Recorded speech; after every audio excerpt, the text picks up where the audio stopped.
Bonjour et bienvenue, c'est le Climat en question, le podcast pour prendre le temps de s'interroger et de répondre à toutes vos questions sur les climats d'hier, d'aujourd'hui et de demain.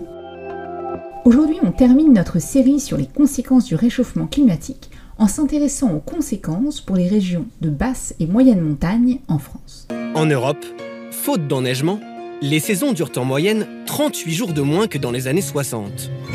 Résultat, en France, 168 stations d'hiver ont depuis fermé leurs portes. Les accès à certains refuges sont de plus en plus compliqués, il y a de plus en plus d'éboulements. Il commence à faire chaud. L'enneigement, aussi bien l'hiver que l'été, commence à se réduire. Si nous ne baissons pas nos émissions de gaz à effet de serre, alors l'enneigement sera réduit de moitié à l'horizon 2050.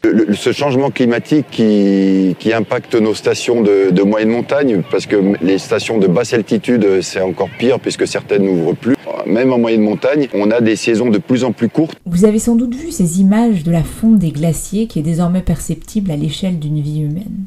Alors aujourd'hui, dans le climat en question, on s'intéresse précisément à cela, aux conséquences du réchauffement climatique sur les montagnes françaises et sur les régions qui les avoisinent, qui dépendent fortement pour leur dynamisme économique des activités de montagne. Alors qu'est-ce qui va changer avec le réchauffement climatique ? Comment est-ce qu'on peut se préparer et s'adapter à ces conséquences ? Pour discuter de toutes ces questions, je suis comme d'habitude avec Gilles Ramstein, climatologue, et Sylvestre Huette, journaliste scientifique.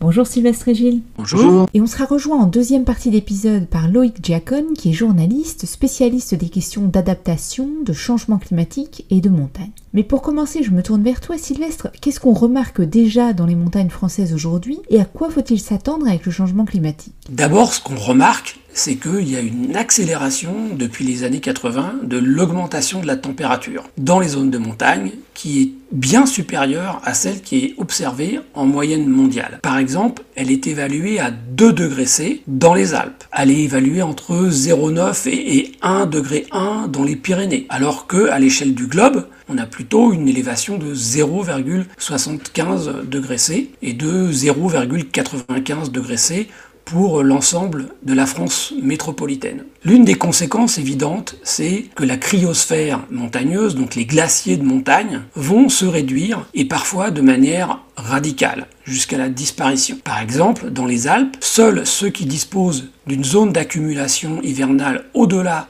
des 3000 mètres d'altitude devraient résister d'ici un siècle. On peut estimer qu'il n'y aura plus du tout de glaciers dans les Pyrénées d'ici 2070, uniquement la neige de chaque hiver. On notera par exemple la même évolution dans les Andes, notamment les Andes tropicales, où de très nombreux glaciers vont totalement disparaître. Je vous donne un petit exemple très français. Dans les Pyrénées, le glacier d'Ossou, qui est installé entre 2800 et 3200 mètres, eh bien rien que entre 2002 et 2019, il a perdu 30 mètres d'épaisseur. Sa superficie est passée de 58 à 32 hectares et son front a régressé de 125 mètres vers le haut. Autrement dit, il est en voie de disparition. Alors il y a aussi la fonte du pergélisol montagneux, c'est-à-dire la partie du sol qui est en permanence gelée, même durant l'été. Et en montagne, c'est différent de la plaine, c'est que la fonte du pergélisol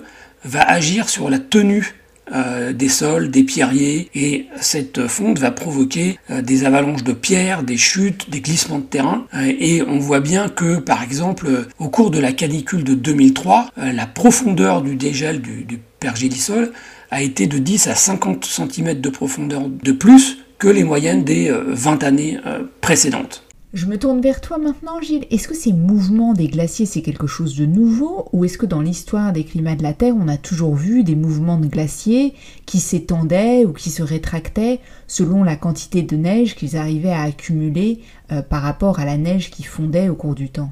En effet, les glaciers ont cet avantage par rapport aux calottes de glace, c'est qu'ils ont une moindre inertie, c'est-à-dire qu'ils réagissent plus vite. Et en effet, les glaciers bougent, ils sont très dynamiques par rapport aussi aux calottes de glace, et en particulier, ils s'étendent ou se rétractent suivant les changements climatiques. Par exemple, on a une très forte avancée des glaciers dans la vallée de Chamonix au petit âge glaciaire du XIIIe au XVIIIe siècle. Et comment on le sait ? Eh bien, on le sait parce que ces glaciers ont déposé des moraines qui sont toujours en place aujourd'hui. Donc, ces glaciers-là, ils ont la capacité de s'étendre ou de se restreindre. Alors, aujourd'hui, on observe une retraite des glaciers dans tous les glaciers du monde, et en particulier une disparition très rapide des glaciers les plus exposés, c'est-à-dire les glaciers dans les montagnes tropicales. Ce qui fait que maintenant, avec le changement climatique qu'on connaît, à l'échelle d'une vie humaine, on voit des paysages très différents. Et là, une excellente illustration de ça en France, c'est vous allez à la mer de glace, vous regardez des photos de la mer de glace il y a à peu près 50 ans et vous les regardez aujourd'hui, et ben c'est un paysage totalement différent.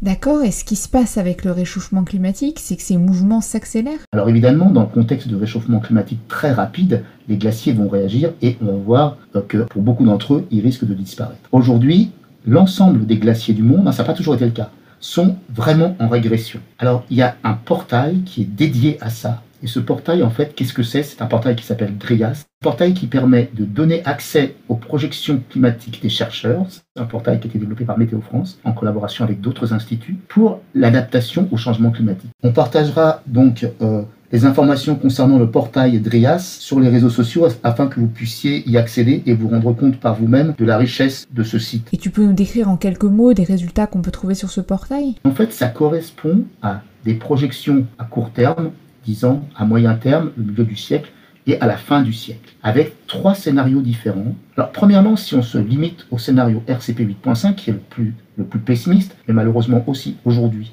le plus réaliste, qu'est-ce qu'on voit? On voit que d'ici la fin du siècle, les jours de gelée auront baissé respectivement de 20 jours dans le sud-ouest de la France, de 40 jours à l'est de la France, et de l'ordre de 60 jours dans les montagnes. Maintenant, si on regarde différents scénarios, par exemple, le scénario le plus optimiste et le scénario le plus pessimiste. Qu'est-ce qu'on voit sur les jours de gel? Eh bien, on voit que dans le scénario le plus optimiste, celui pour lequel on gère le changement climatique, eh bien, à la fin du siècle, on aura perdu la moitié des jours de gelée. Tandis que pour le scénario intermédiaire et extrême, qui malheureusement sont beaucoup plus réalistes, on voit que la perte du nombre de jours de gelée par an fera que les jours de gelée seront un événement rare, c'est-à-dire qu'il n'y en aura plus que quelques-uns par an. Donc c'est vraiment un changement tout à fait considérable. Et Sylvestre, je reviens vers toi parce qu'au-delà de la réduction du nombre de jours de gelée ou la rétractation des glaciers, il y a aussi tout un tas d'autres conséquences auxquelles on pense moins facilement quand on réfléchit aux conséquences du réchauffement climatique dans les montagnes. Alors, est-ce que tu peux nous en dire un peu plus? Oui,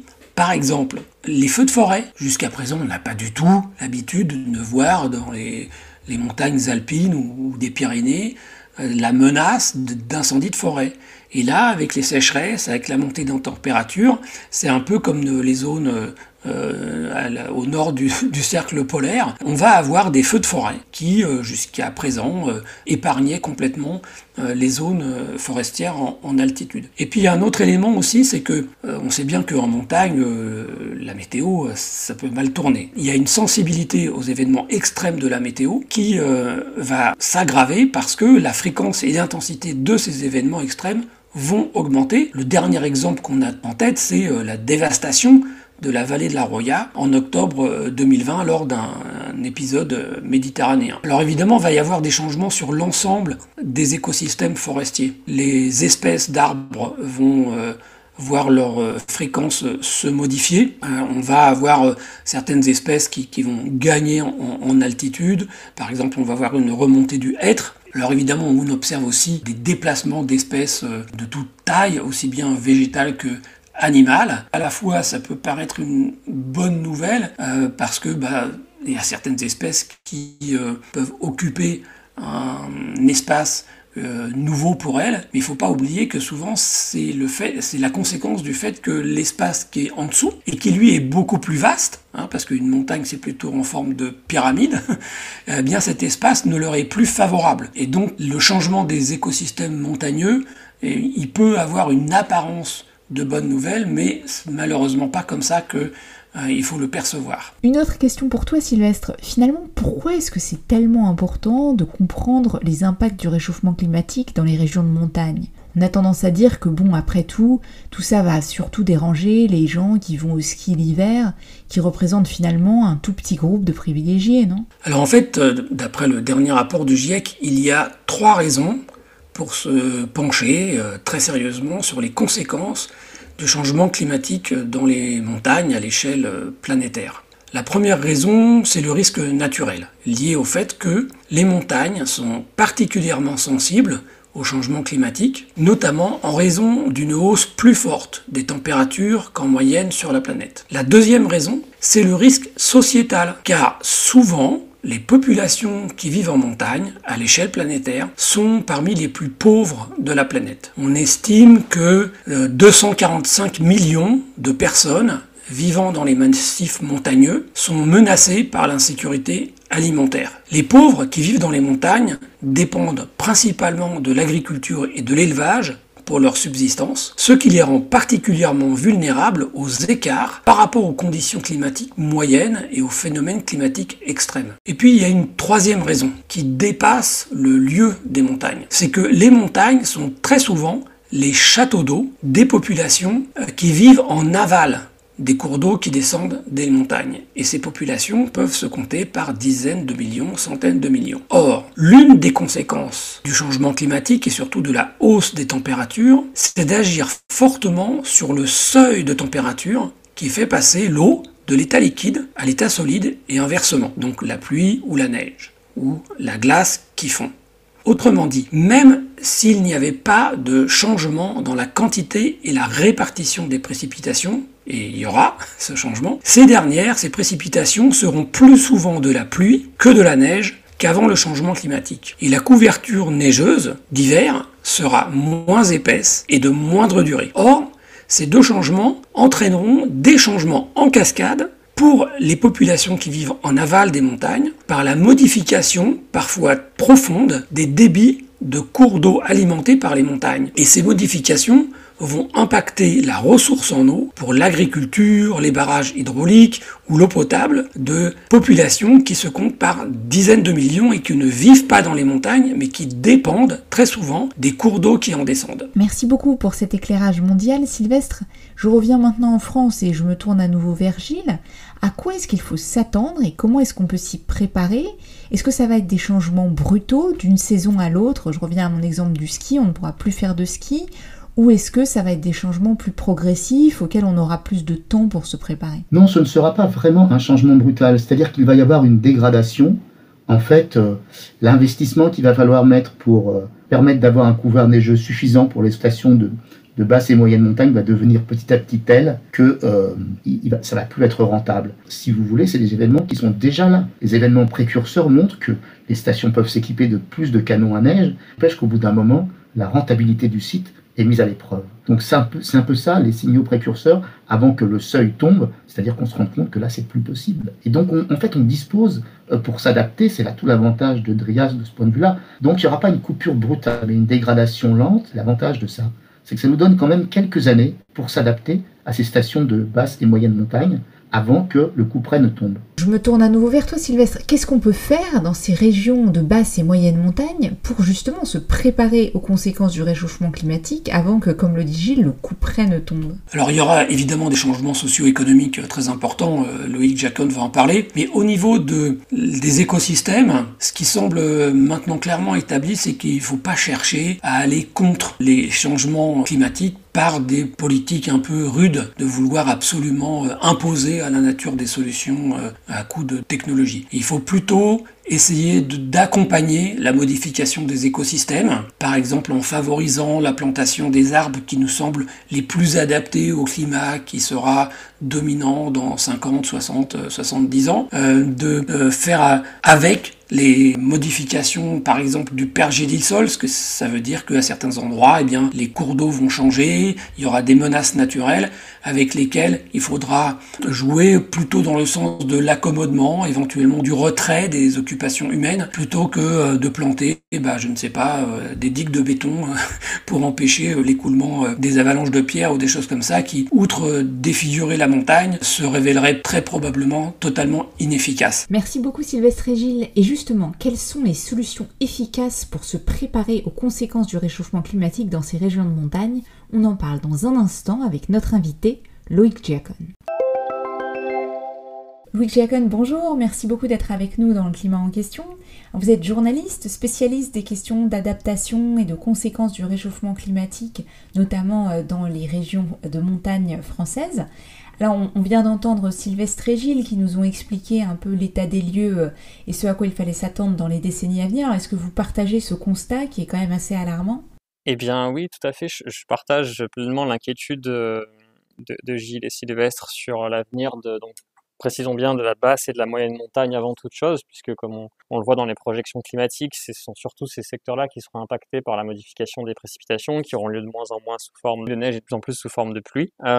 En France, ça signifie surtout certains massifs montagneux qui sont de basse et moyenne altitude, que sont les Vosges, le Jura, le Massif central, et ensuite toutes les parties basses des Alpes et des Pyrénées. Donc ce sont vraiment ces zones qui sont à risque, on peut dire à court terme, puisqu'il y a déjà des stations de ski qui sont concrètement dans une situation menacée par la baisse de l'enneigement. À l'horizon de temps, une modélisation récente qu'on a qui modélise à la fois la neige naturelle, mais aussi la neige artificielle et le damage des pistes, on peut dire qu'à l'horizon moyen, milieu de siècle, donc 2030-2050, on a tout de même une grande quantité de stations de ski, de petites stations et moyennes stations souvent, qui sont situées dans ces zones-là, qui sont à risque. Mais justement, dans les stations, on n'en a pas qui avaient commencé à se préparer. Je pense par exemple à des canons à neige. C'est quoi le problème aujourd'hui? C'est que ça suffit plus? Oui, alors la neige artificielle, faire un petit historique. Donc tout d'abord, c'est concrètement de l'eau et de l'air comprimé qui est craché par des canons à neige. Ça demande un peu d'infrastructure, des canalisations, des retenues collinaires et de l'énergie évidemment pour les faire tourner. À la base, ça a été mis en place dans les stations de ski, non pas dans un esprit de lutte contre le changement climatique, mais de lutte contre la variabilité interannuelle du climat. C'est-à-dire que les stations de ski ont compris qu'il y avait des hivers sans neige et que pour pallier ces périodes ou ces hivers complets sans neige, il fallait qu'ils puissent s'assurer d'avoir leur matériau neige qui leur permet de livrer le produit ski à leurs clients. Donc la première phase d'installation de canons à neige dans les années 90 essentiellement, c'était dans cet esprit-là. Depuis les années 2000-2010, avec la prise de conscience du changement climatique, l'installation de neige de culture, neige artificielle, se fait en plus dans un esprit d'adaptation au changement climatique. Il y a plusieurs problèmes avec cette notion. Est-ce que la neige de culture est vraiment d'adaptation au changement climatique? Ça dépend de plusieurs choses. Ça dépend de la station qu'on observe, ça dépend de l'échéance de temps qu'on observe, puisque concrètement, la neige de culture permet de produire de la neige que jusqu'à une certaine température. Une fois qu'il fait trop chaud, les canons à neige, il leur faut des plages de froid assez longues pour pouvoir produire. Donc si l'élévation des températures est trop forte, et donc c'est ce qui va se passer à basse et moyenne altitude, ils ne pourront plus produire suffisamment de quantité de neige. Également, on a un souci sur la ressource en eau, puisqu'il y avait besoin pour produire d'eau dans les retenues collinaires. On a le souci de ce que je disais juste avant sur l'anthropisation, puisque ça demande tout de même de niveler le terrain, de construire des choses, de créer des lacs artificiels. On a un souci futur aussi qui est celui de l'attractivité. C'est-à-dire que si on développe de plus en plus de neige artificielle pour pallier la baisse d'enneigement naturel, on va finir par skier de plus en plus souvent sur des bandes de neige ou des alpages. Et il n'est pas certain que les clients, ce soit pour ça qu'ils viennent en hiver dans une station de ski. Et enfin, on a le prix que ça coûte. Puisqu'en plus, on a des pouvoirs publics qui agissent fortement pour aider les stations de ski, notamment en Auvergne-Rhône-Alpes, où le plan neige de Laurent Wauquiez se chiffre en dizaines de millions sur les dernières années. Il faut se poser la question de savoir si c'est pertinent d'investir autant pour un moyen qui peut se transformer dans certaines conditions en maladaptation. La maladaptation, vous pouvez nous expliquer ce que c'est? Donc la maladaptation, c'est donc une mesure d'adaptation au changement climatique, c'est une mesure qui permet de réduire la vulnérabilité et ou l'exposition d'un enjeu par rapport à un risque climatique. Lorsqu'on tombe dans la maladaptation, c'est lorsque la mesure qu'on a mise en place, non seulement elle ne permet pas de le faire, mais en plus elle augmente la vulnérabilité et ou l'exposition de l'enjeu qu'on a observé. Si on investit dans autant des ressources que de l'argent dans des canons à neige et qu'au bout d'un moment il ne fonctionne plus et qu'on n'a pas mis en place une transition qui nous permet d'anticiper la fin de l'activité ski, on a augmenté notre vulnérabilité plus que ce qu'on l'a réduite. Donc on bascule d'une mesure d'adaptation à une maladaptation. Merci beaucoup. Et vous parliez tout à l'heure des changements potentiels des clients, des attentes. Est-ce qu'on voit déjà un changement dans les pratiques de celles et ceux qui ont la chance d'aller à la montagne ou d'y vivre? Pour le coup, cette question-là, elle est en ce moment très chamboulée par l'évolution fulgurante des pratiques touristiques dues à la crise du Covid. Donc c'est vraiment difficile d'imaginer ce que va être l'avenir du tourisme, que ce soit en montagne, en France, ailleurs. Pour moi, en fait, les stations de ski sont coincées entre deux choses. D'un côté, la raréfaction du manteau neigeux pour celles qui sont le plus bas, et celles qui sont en altitude, qui, elles, ont moins de problèmes d'enneigement, même à long terme, pour les plus élevés. Elles risquent par contre d'avoir des soucis au niveau donc, des pratiques touristiques, de l'évolution de ce que feront les clientèles, qui pourront soit se délaisser du ski parce que ça risque d'être un loisir qui aura une image qui ne collera de moins en moins, soit parce que pour des raisons politiques ou économiques, la situation de nos pays deviendra si compliquée qu'il sera difficile de continuer de pratiquer de tels loisirs. Mais avant d'en arriver là, on a des stations de ski qui dès aujourd'hui s'intéressent à leur futur, le prennent en main et s'approprient des solutions pour essayer d'imaginer leur propre transition. Alors une de ces stations, c'est Métabier. Vous avez d'ailleurs fait un reportage sur cette station de ski située dans le Jura. Alors expliquez-nous ce qui s'est passé là-bas et à quoi ressemble le plan de transition de cette station. Tout à fait, oui. Donc Métabier, c'est une station de ski de taille moyenne qui est située dans le massif du Jura, à une altitude assez basse. Le front de neige est à 900 mètres et elle monte de mémoire jusqu'à 1400 mètres d'altitude. Ils savaient qu'ils étaient menacés par le changement climatique à relativement court terme, c'est-à-dire aux environs de 2040. Ils savaient que ça allait être très compliqué parce qu'on avait déjà des projections climatiques sur le portail Drias, pour ceux qui connaissent par exemple, qui nous indiquaient cela. Et depuis 1 an, 2 ans, des chercheurs proposent un service climatique qui s'appelle SclimSnow, station de ski, qui permet de modéliser très précisément sur la station son futur climatique en fonction des scénarios d'émissions de gaz à effet de serre et en tenant compte de la neige artificielle et du damage. Donc c'est Métabier qui a été la première station à bénéficier de ce service-là. Et hélas, le résultat était sans appel, c'est-à-dire que les chercheurs calculent en gros une fréquence de retour des mauvais hivers qui induit ensuite un déficit chronique qui pousserait une station à fermer. Donc c'est-à-dire qu'ils leur disent pas il y aura plus de neige à telle échéance, parce qu'en fait une station de ski elle a des problèmes avant qu'il y ait plus de neige. Elle a des problèmes une fois qu'il y a plus suffisamment de jours potentiel d'ouverture, et donc elle risque de s'enfermer dans un déficit chronique qui la poussera à fermer. Et donc la synthèse de cette étude disait aux environs de 2035, la station ne sera plus rentable. 2030-2035. Donc c'était encore plus tôt que ce qu'ils pensaient. Face à cet état de fait, ils ont mis en place un plan de transition climatique qui consiste à acter de la fermeture de la station à cette échéance-là, donc dans 10-15 ans, le présenter aux élus et leur demander de les aider pour investir dans une transition, c'est-à-dire changer de modèle en anticipant des activités futures qui puissent essayer de prendre le relais du ski. Donc ces activités existent déjà, c'est la randonnée, la luge d'été et le VTT. Et dans leur plan de transition, ils vont continuer de développer la randonnée au sommet de la station de ski. Une fois qu'ils fermeront la station de ski, ils conserveront qu'une seule remontée, celle qui permet de prendre des VTT. Ils ont pas envie de développer les pistes de VTT plus que cela parce que ça demande tout de même une grosse transformation du milieu montagnard qu'ils veulent conserver le plus naturel possible. Et la luge d'été actuelle qu'ils ont, qui est un peu ancienne, ils vont la transformer en une luge 4 saisons qui pourra tourner toute l'année. Et si vous aussi vous vous demandez ce que c'est que cette luge 4 saisons, imaginez une luge installée sur une sorte de rail qui vous permet de glisser en hiver comme en été. Donc ça, c'est leur plan de transition qui a été accepté par les élus. Ça veut dire qu'ils savent qu'à horizon 2030-2035, la station fermera le ski alpin pour de bon et ils démonteront la plupart des remontées mécaniques, sauf une seule. Ça a des conséquences parce qu'ils savent qu'ils vont pas ils auront du mal à combler le déficit que cela fera, puisque la station de ski à l'heure actuelle sur le territoire touristique du Haut-Doubs, elle rapporte de manière directe et indirecte à peu près 30% du chiffre d'affaires touristique. Et c'est pour atténuer cette perte qu'ils essayent de mettre en place dès maintenant un plan de transition. Ils savent qu'ils auront tout de même une perte, mais elle sera limitée grâce à ce qu'ils essayent de mettre en place. Mais comment ça s'est passé concrètement avec l'ensemble des acteurs locaux, la mise en place de ce plan de transition ?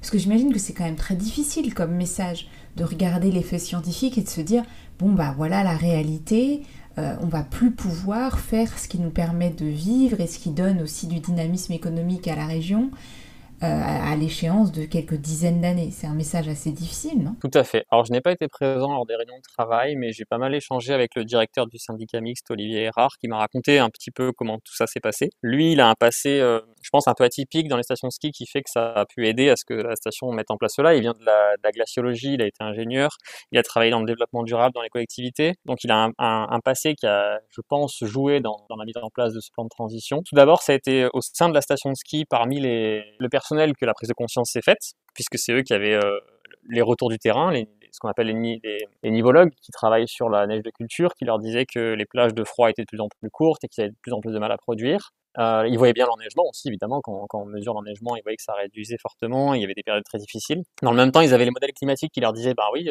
c'est normal et ça va aller en s'empirant, quel que soit le scénario, quasiment à court terme. Ensuite, ils sont allés voir les socioprofessionnels qui travaillent donc dans la station de ski, qui louent du matériel, qui donnent des cours de ski, etc. Et curieusement, ils n'ont pas été si surpris que ça, et ils leur ont fait un retour assez positif, qui était que, à leur avis, la clientèle était potentiellement déjà prête à entendre ça, et sait qu'elle skie dans une station de ski de basse altitude qui est à terme menacée par le changement climatique. Tout le monde connaît le changement climatique maintenant. Et donc, ils étaient prêts à modifier leurs habitudes ils seraient prêts à modifier leurs habitudes pour faire d'autres pratiques. Donc ça, c'était un point assez positif. Et ensuite, il a resté à convaincre les élus, ce qui n'a pas été, a priori pas été une mince affaire. Mais une fois qu'on a l'étude climatique de ClimSnow qui est présentée avec une 60aine de slides et des choses très très détaillées, une carte en 3 dimensions du domaine skiable avec des couleurs où on voit la durée d'enneigement à différentes échéances en fonction des scénarios, avec des scientifiques comme Samuel Morin qui viennent présenter cela, ça a été le déclic. Là, et forcément, on arrive dans une phase de deuil, parce que là, quand on acte de la fermeture d'une station de ski, il y a tout un passé, il y a des souvenirs qui sont présents, qui nécessitent un véritable travail de deuil pour accepter la fin d'une époque. Mais en même temps, la station de ski, le syndicat mixte, arrivait avec un plan. Il ne venait pas les mains vides annoncer juste la fin du ski, mais il disait bon bah on se laisse pas abattre et on va continuer, on va essayer de continuer de faire vivre ce territoire, parce que c'est ça qui compte au final, avec d'autres activités. Merci beaucoup. Et oui, en effet, c'est vraiment intéressant comme exemple de voir comment cette station a pu reprendre son destin en main en s'imaginant un avenir un peu différent. Est-ce que c'est quelque chose que vous avez vu dans d'autres stations ? J'imagine que la situation est évidemment très diverse en termes d'impact et en termes de solutions. La situation est très très hétérogène en fonction des stations de ski. Il y a des stations de différentes tailles, avec différentes capacités d'investissement, à différentes altitudes, différentes orientations. Et surtout, ce qu'on se rend pas compte, c'est que les stations qui sont menacées à l'heure actuelle, elles sont nombreuses, mais elles représentent pas grand-chose du marché du ski. Alors le marché du ski étant lui-même très hétérogène, on a un espèce de cœur de cette industrie qui se trouve en Savoie et Haute-Savoie, notamment la Tarentaise, où il y a quasiment, la Savoie c'est 40% du marché, les Alpes du Nord c'est 75% du marché. Donc pendant encore longtemps, le ski peut potentiellement fonctionner. L'enneigement, il va d'abord toucher des stations qui sont dans les autres massifs, mais qui sont petites, qui pèsent entre guillemets pas très lourd par rapport à cette grosse industrie, la France étant dans le top 3 mondial. Donc il faut bien avoir conscience que c'est très différent en fonction de si on parle de Métabier ou de Val Thorens, par exemple, qui est beaucoup plus haute, qui elle, n'a vraiment pas de problème de neige à se faire, même dans un scénario pessimiste avant des décennies. Merci, alors on va devoir conclure, mais est-ce que vous avez un dernier mot ou un conseil pour les stations qui commencent à réfléchir à ces questions et à s'engager dans une démarche de transition ?